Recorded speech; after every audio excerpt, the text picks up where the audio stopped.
All right, today in our Bible reading plan, we're going to read Acts chapter 22.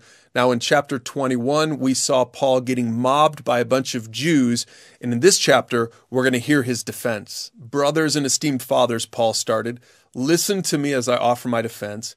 And when they heard him speaking in their own language, the silence was even greater.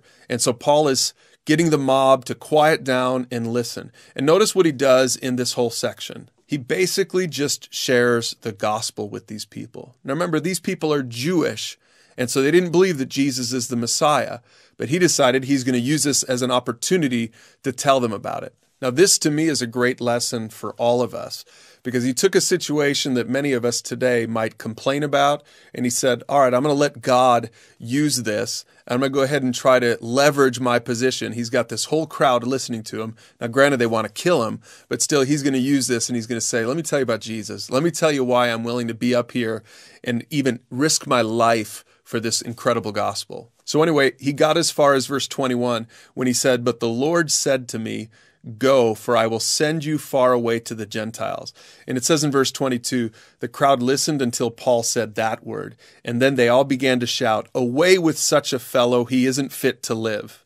Now remember, here was the issue. The Jews who didn't believe in Jesus thought it was blasphemous to let the Gentiles come into the people of God. And so this was the big issue, this Jew-Gentile debate that we really don't have anymore these days. But if you don't understand it, then it's really hard for you to understand this passage. Paul had just gotten back from his third missionary journey where he had shared the gospel and many Gentiles received it. And now you've got all of these Jews who should have known better because they already had the scriptures, but they didn't interpret them correctly. And they were rejecting the Messiah. They were rejecting Jesus. Well, it says at the end of the chapter that the next day the commander ordered the leading priests into session with the Jewish high council, and he wanted to find out what the trouble was all about.